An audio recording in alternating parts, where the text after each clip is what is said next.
My brother looked directly into my eyes during Sunday lunch at my parents' house and said something that destroyed me inside. "Why don't you go find your real family?" he said, while everyone was sitting at the table. Then he grabbed his wallet, pulled out a $100 bill, and threw it in front of me like I was a beggar asking for change on the street. The silence that fell over that dining room was deafening. My name is Nicole. I'm 25 years old, and that was the last time I allowed my adoptive family to make me feel like I was worth nothing. But what happened after that moment would change everything forever, in a way that no one at that table could ever imagine. That crumpled $100 bill would lead me to a discovery that would turn my entire life upside down. I was 5 years old when I lost my biological parents in a terrible car accident.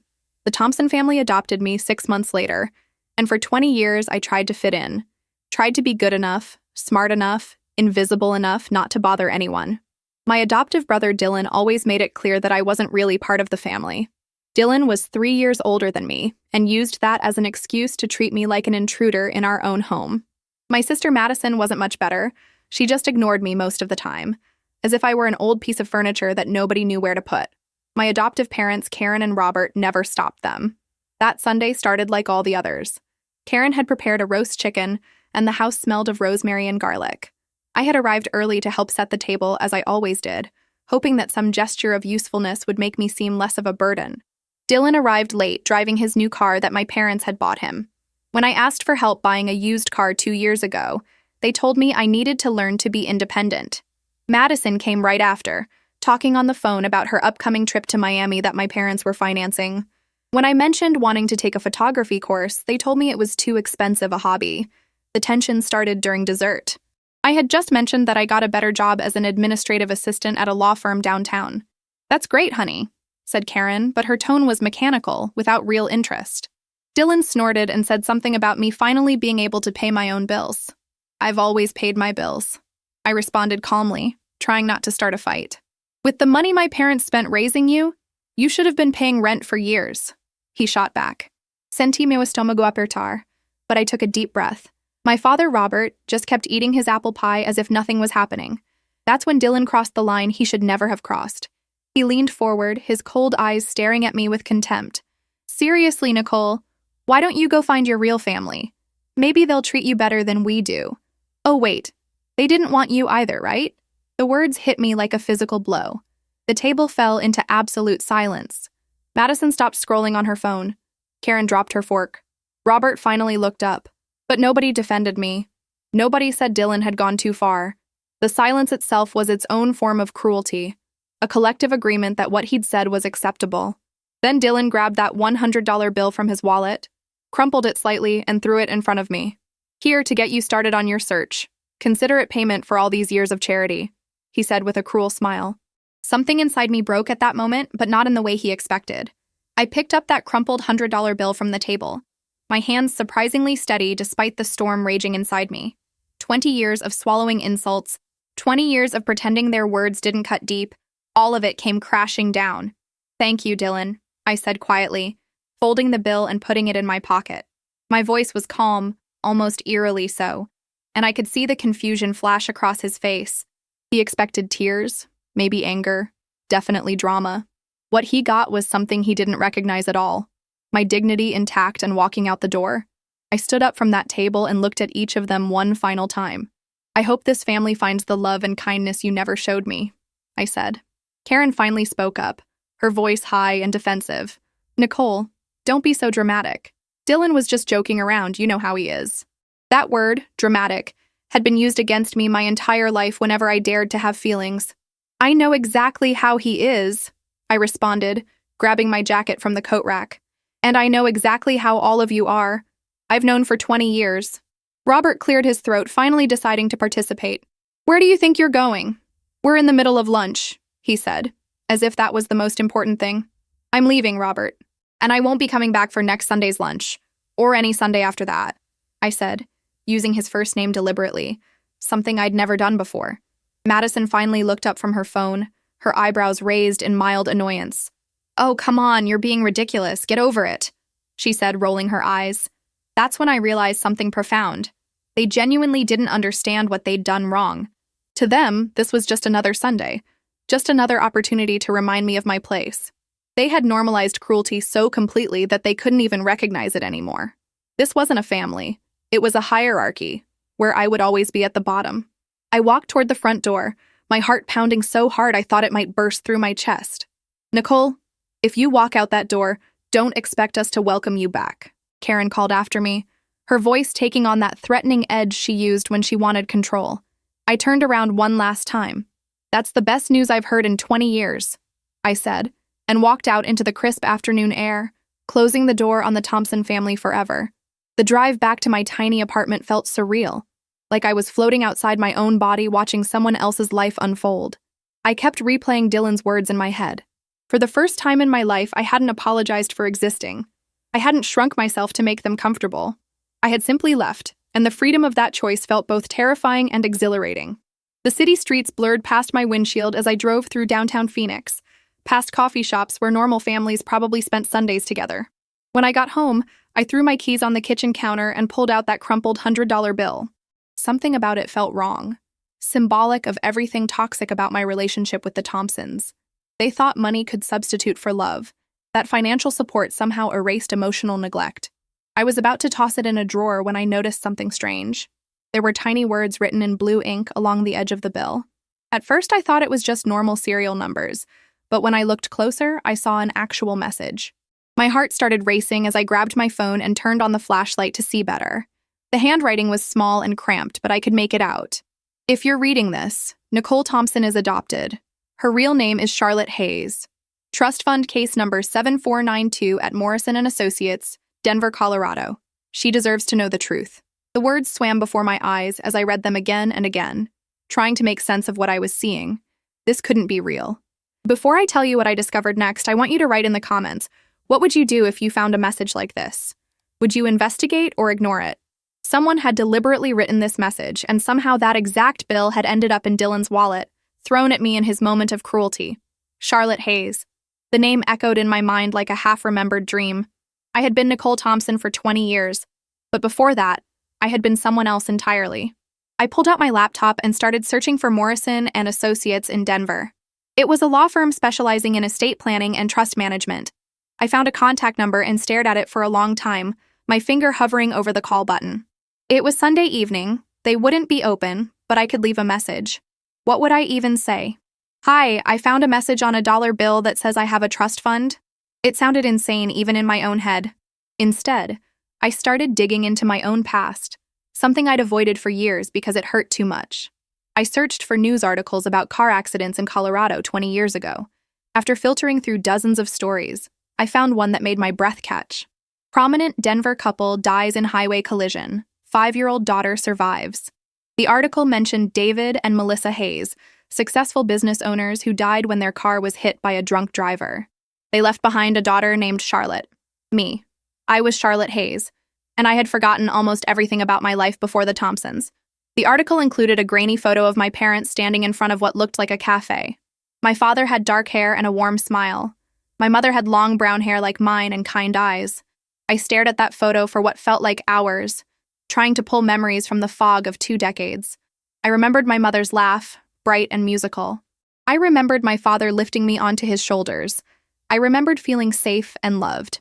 According to the article, David and Melissa Hayes had owned a successful chain of organic food markets in the Denver area. They were described as pillars of the community, involved in local charities and known for their generosity.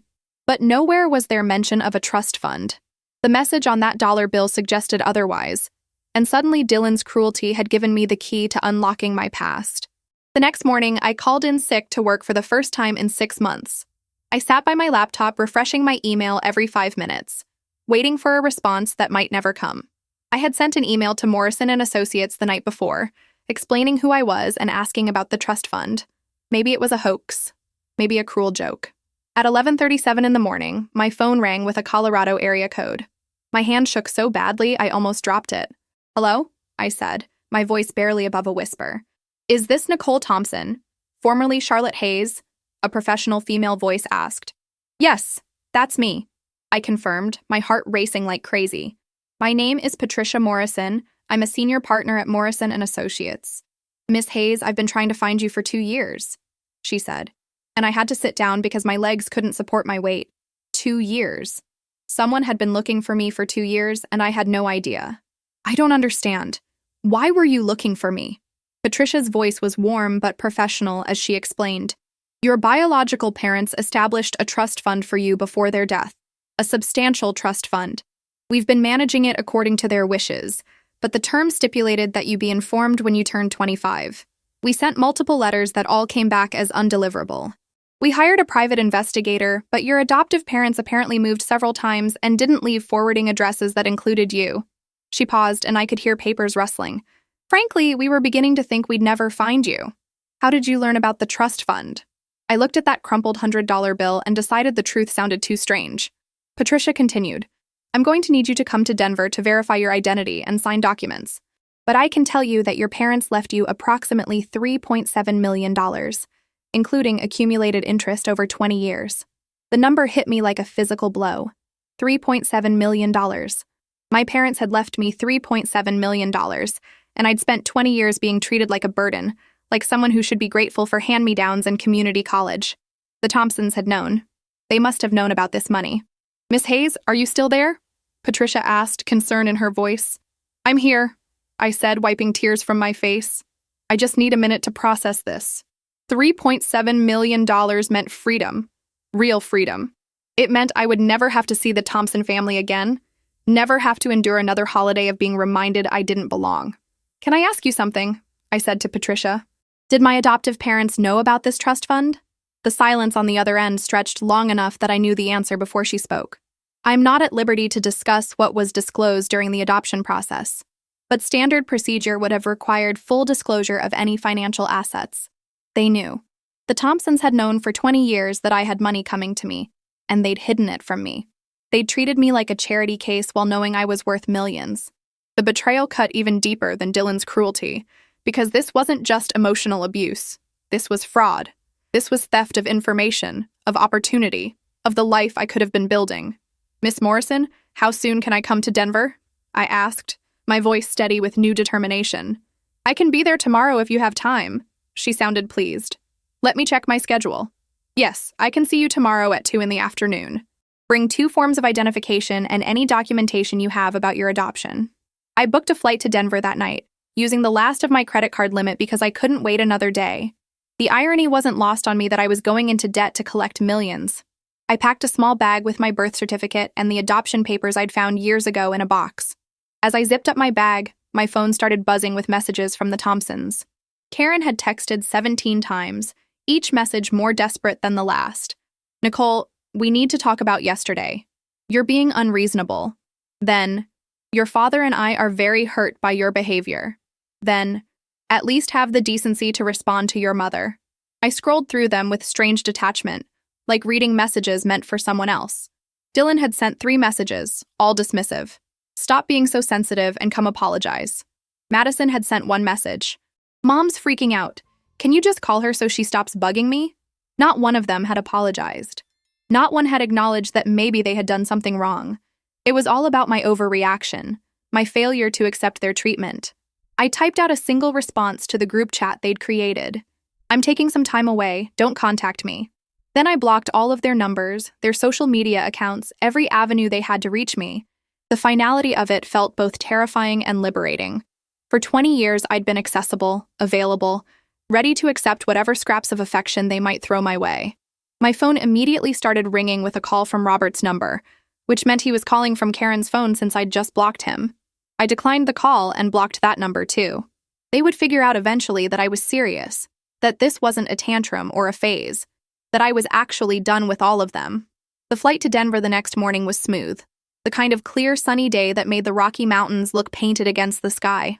I'd never been to Denver before, never thought about visiting the city where I was born. Morrison and Associates occupied the entire 15th floor of a gleaming downtown office building. The reception area was all dark wood and leather furniture, expensive art on the walls, the kind of place that screamed old money and established power. I gave my name to the receptionist, a young man with perfect hair and a professional smile. Miss Hayes, Miss Morrison is expecting you. Can I get you some water or coffee while you wait? He asked. Water would be great, I said, my mouth suddenly dry with nerves.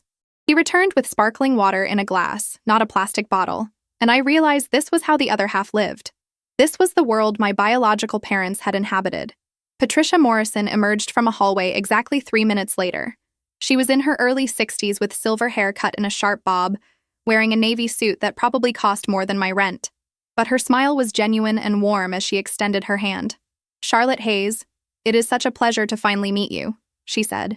Hearing my real name spoken aloud by someone who actually knew my parents made my eyes sting with unexpected tears. "Please, come to my office. We have so much to discuss."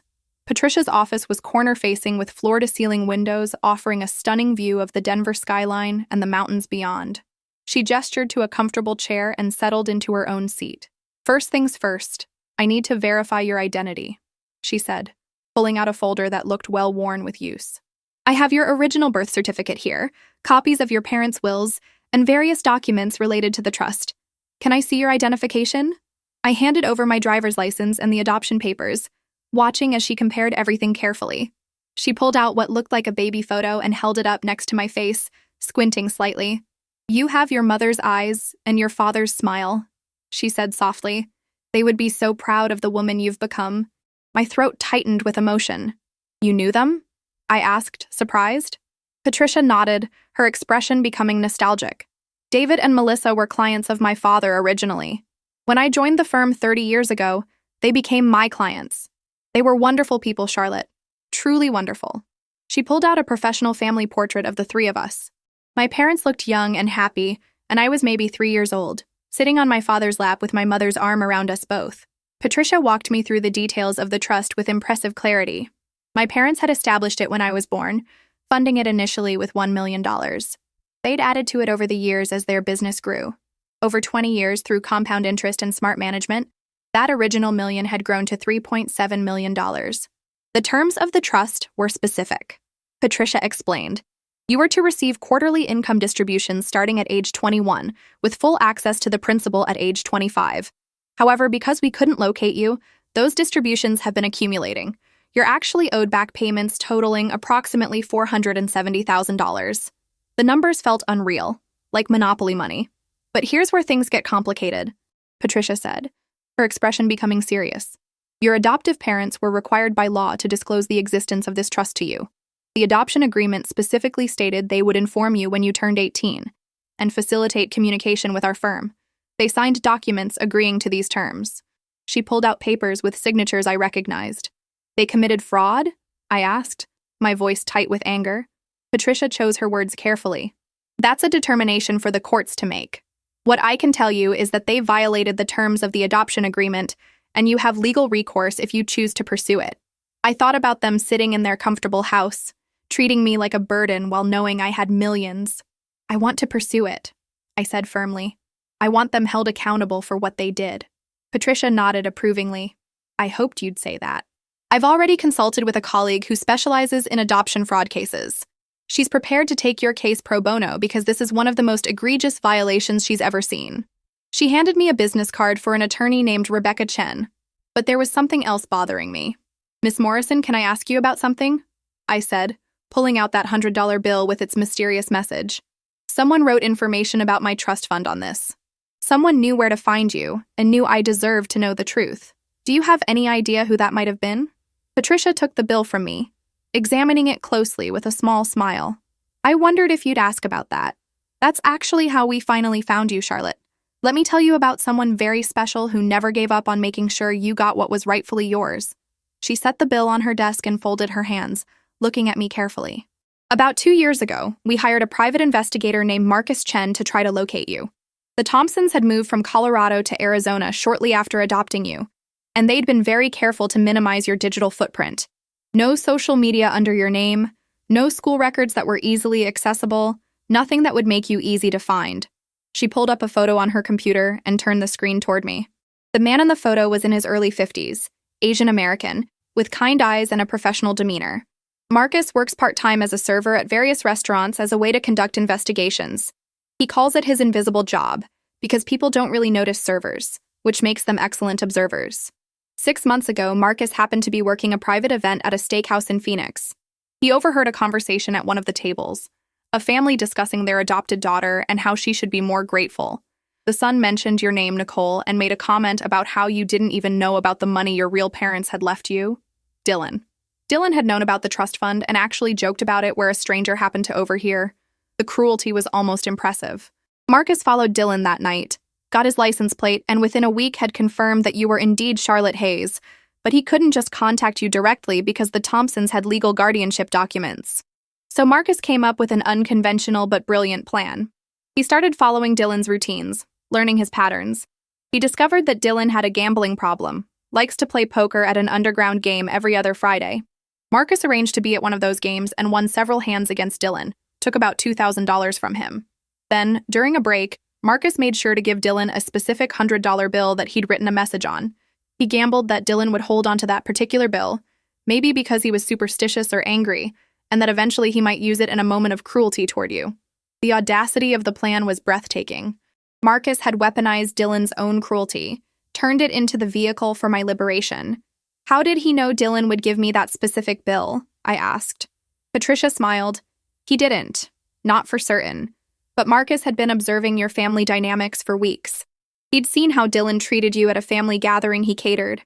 He understood that Dylan's need to humiliate you was predictable, and that money was his favorite weapon. It was a calculated risk, and honestly, if it hadn't worked, Marcus had backup plans.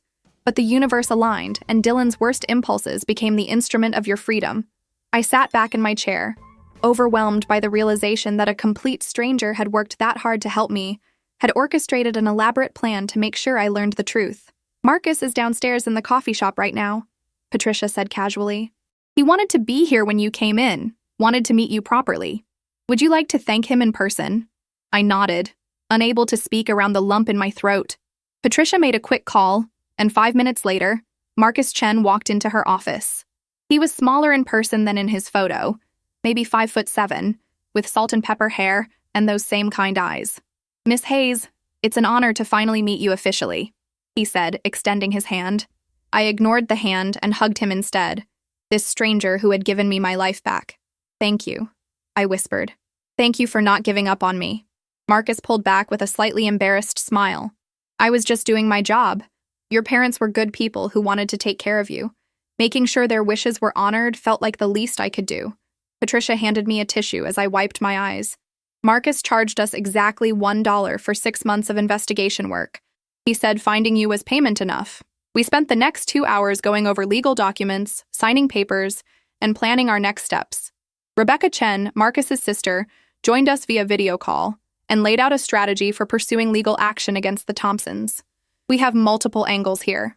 Adoption fraud, breach of fiduciary duty, potentially even theft by deception since they benefited from keeping you dependent on them.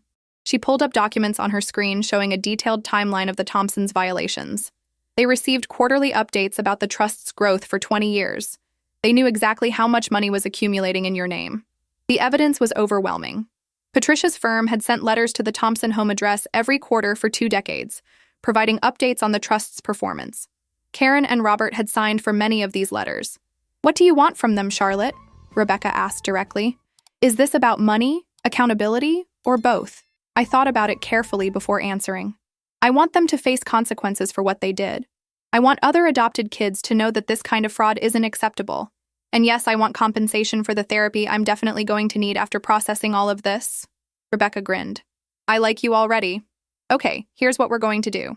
We'll file a civil suit for fraud and breach of fiduciary duty. We'll seek damages that include the value of opportunities you lost, emotional distress, and punitive damages. Given the evidence, I'd estimate we could win somewhere between $5 and $8 million, possibly more if a jury is particularly sympathetic. $8 million on top of the $3.7 million I already had.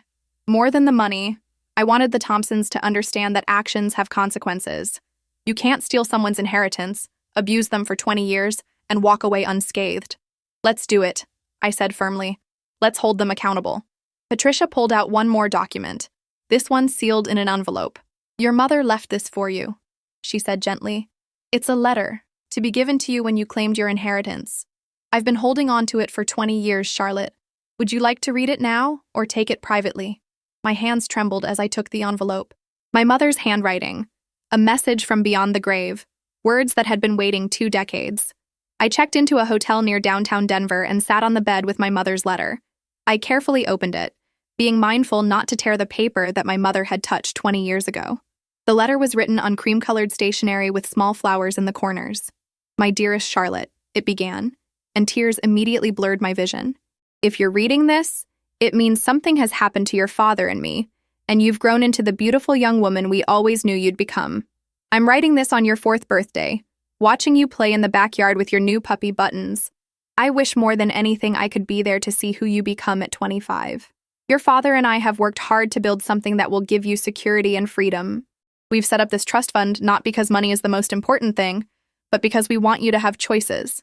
The money is a tool, sweetheart, not a definition of your worth. You are valuable because of who you are, not what you have." Her words reached across 2 decades. "If we're not here to raise you ourselves, please know that we chose your guardians very carefully. We wanted people who would love you as much as we do, who would encourage your creativity and celebrate your uniqueness. We wanted you to know that being adopted doesn't make you less loved, it makes you twice loved." My hands tightened on the paper. My mother had believed the Thompsons would love me. "The most important thing is this, Charlotte. You are enough. Exactly as you are enough. Don't let anyone make you feel like you have to earn love or prove your worth. Don't shrink yourself to fit into spaces that weren't made for you. Be bold, be brave, be kind." She signed it, "With all our love forever, Mom and Dad." And there was a postscript. "We've asked Patricia Morrison to give you something else when you claim your inheritance. A box of memories we've been collecting since you were born. Photos, letters, your first drawings, all the pieces of your childhood. Don't let our absence erase your past, Charlotte. You come from love, and that love lives on in you." I held the letter against my chest, crying for everything I'd lost and everything I was reclaiming. The next morning, I woke up with a sense of purpose I'd never felt before. I called Rebecca Chen to discuss the timeline for filing our lawsuit. "How fast can we move on this?" I asked her. "We can file by the end of the week if you're ready," Rebecca said. "But Charlotte, you need to understand what you're walking into. The Thompsons will hire expensive lawyers. They'll try to paint you as vindictive and ungrateful. They'll dig into your life looking for anything they can use against you. This is going to get ugly before it gets better. Are you prepared for that?" I thought about Dylan throwing that $100 bill, about 20 years of cruelty, about the adoption papers with their broken promises. "I'm ready," I said firmly. "File the lawsuit. Let them try to defend the indefensible." Rebecca made a sound of approval. "That's what I wanted to hear. I'll have the papers drawn up today. You'll need to come back to Denver in about a week to give a deposition, but we can handle most of the preliminary work remotely." That afternoon, I returned to Patricia's office to pick up the box my parents had left for me. It was about the size of a small suitcase, made of polished wood with my name carved into the lid. "Charlotte Hayes," it read in elegant script, proof that I'd existed before the Thompsons tried to erase my history. Patricia helped me carry it to my rental car. I drove back to the hotel with that box in my passenger seat. Once in my room, I set it on the bed and stared at it for a while, working up the courage to open it. Inside were hospital photos from the day I was born, dozens of photos from my first year, letters my mother had written to me at different ages, everything documenting a childhood filled with love. There were report cards from preschool, Mother's Day cards I'd made with crooked letters, a journal my father had kept. Charlotte said her first sentence today, "Daddy, more cookies. We're in trouble now." And Charlotte asked why the sky is blue. Spent an hour trying to explain. She fell asleep halfway through. These entries showed a father who delighted in every moment with his daughter. 3 days later, I was back in Phoenix for the first time since walking out of that Sunday lunch. I'd arranged to meet Rebecca at her local office to give my deposition, and I'd asked Marcus to come with me for moral support. The Thompsons didn't know I was back, didn't know that legal papers were about to blow up their comfortable existence. Rebecca's Phoenix office was smaller but equally professional. She greeted me with a firm handshake and an approving look at my new outfit, a navy blue suit that made me look like someone you didn't want to mess with. "You look ready for battle," she said. "Good. Let's go over your testimony." We spent 3 hours documenting everything, the abuse, the manipulation, the isolation. "The papers will be served tomorrow morning at their home," Rebecca explained. "They're going to try to contact you the moment they realize what's happening. Do not, under any circumstances, communicate with them directly. Everything goes through me now. If they show up at your apartment, call the police. They will try guilt, threats, manipulation. Do not engage. The next morning, I woke up to 17 missed calls and 43 text messages from different numbers I didn't recognize. The Thompsons had been served. The messages ranged from Karen's hysterical pleading to Dylan's barely veiled threats to Robert's cold legal speak trying to intimidate me. "You have no idea what you're doing. This will destroy your reputation and ours." The local news picked up the story by afternoon. Local couple sued for adoption fraud by daughter. The headline read. The article laid out the basic facts. The comments section exploded with opinions. Some defended the Thompsons, calling me ungrateful. But more people were on my side, sharing their own stories of adoption trauma, of being treated as less than by families who were supposed to love them. My phone rang with a number I actually recognized. Madison. Against Rebecca's advice, I answered. "Nicole, what the hell is going on?" She said immediately, her voice high with stress. "There are reporters outside the house. Mom's hysterical. Dad's locked in his office. Dylan punched a hole in the wall." "What did you do?" "My name is Charlotte Hayes, not Nicole Thompson. Your parents adopted me 20 years ago and stole my inheritance. I'm holding them accountable." The silence stretched so long I thought she'd hung up. "What do you mean, stole your inheritance?" Madison finally asked, her voice quieter. I explained everything, the trust fund, the hidden letters, the adoption agreement they'd violated. "They knew?" Madison whispered. "They knew you had money and never told you?" I could hear the betrayal in her voice, the realization that her parents weren't who she thought they were. They knew.